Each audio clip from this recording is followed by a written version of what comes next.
मेरठ मंडल उत्तर प्रदेश का बहुत ही महत्वपूर्ण मंडल है। महत्वपूर्ण इसलिए भी है क्योंकि ये राष्ट्रीय राजधानी दिल्ली के बहुत समीप है और मेरठ मंडल के अंतर्गत जो जनपद हैं मेरठ, बागपत, गाजियाबाद, हापुड़, गौतम बुद्ध नगर और बुलंदशहर, ये सब भी एनसीआर क्षेत्र में आते हैं। एनसीआर क्षेत्र में आने के कारण यहाँ पर बहुत सारी संभावनाएं मछली के उत्पादन और मार्केटिंग की है। जनपद मेरठ और बागपत और बुलंदशहर में जहाँ पर उत्पादन की तमाम संभावनाएं हैं, वहीं जनपद हापुड़, गाजियाबाद और गौतम बुद्ध नगर में शहरीकरण और औद्योगिकरण होने के कारण एंटरप्रेन्योरशिप डेवलपमेंट की भी प्रबल संभावनाएं हैं। भारत सरकार द्वारा पिछले 5 वर्षों में नीली क्रांति योजना संचालित की गई। किसानों की आय को दोगुना करने में भारत सरकार और उत्तर प्रदेश सरकार के सहयोग से संचालित दोनों योजनाएं, नीली क्रांति और राष्ट्रीय कृषि विकास योजना, अपनी महत्वपूर्ण भूमिका निभा रहे हैं। मेरठ मंडल में 2 नदियां प्रवाहित होती हैं, गंगा नदी और यमुना नदी। पिछले वर्ष जनवरी में गंगा यात्रा अभियान के अंतर्गत जनपद मेरठ में और जनपद बुलंदशहर में रिवर रैंचिंग का कार्यक्रम भी किया गया। इसी प्रकार जनपद गाजियाबाद में एक एनजीओ ग्रीन शक्ति फाउंडेशन के माध्यम से रिवर रैंचिंग का कार्यक्रम किया गया। मार्च के दूसरे सप्ताह में कौशल विकास योजना के अंतर्गत एनएफडीबी के सौजन्य से मंडल मुख्यालय पर एक प्रशिक्षण कार्यक्रम का भी आयोजन किया गया, जहां पर मंडल के सभी जनपदों से लगभग 50 मत्स्य पालकों ने प्रतिभाग किया। ग्राम समाज के पट्टाधारकों को और निजी क्षेत्र के मत्स्य पालकों को निवेश की व्यवस्था हेतु भारत सरकार के सहयोग से किसान क्रेडिट कार्ड की सुविधा भी मुहैया कराई जा रही है, जिसमें मछली पालक अपने निवेश की व्यवस्था आसानी से कर सकते हैं। इस प्रकार मैं ये कह सकता हूँ कि पश्चिमी उत्तर प्रदेश का यह मंडल आने वाले समय में मछली पालन का एक मुख्य केंद्र स्थापित होगा।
राष्ट्रीय कृषि विकास योजना अंतर्गत बनाया गया है। तो आपको इसका जो अनुभव है वो ये है कि आपका बच्चा इसमें डाला होगा। कौन कौन सी वैरायटी इसमें आपने डाल रखी हैं?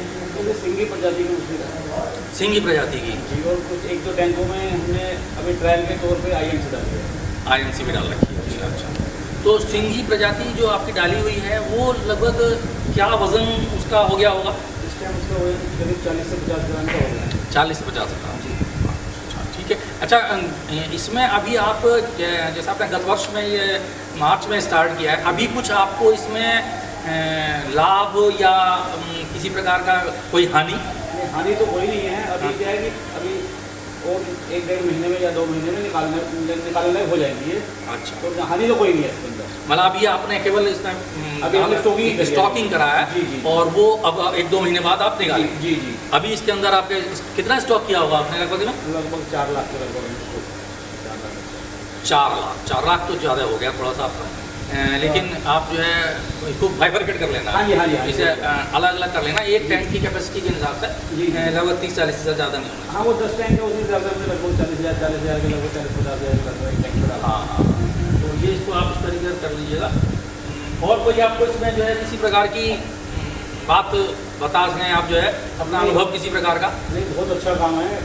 थोड़ा कोई भी काम करते तो टाइम लगता है, बाकी बहुत अच्छा काम है, कोई दिक्कत नहीं।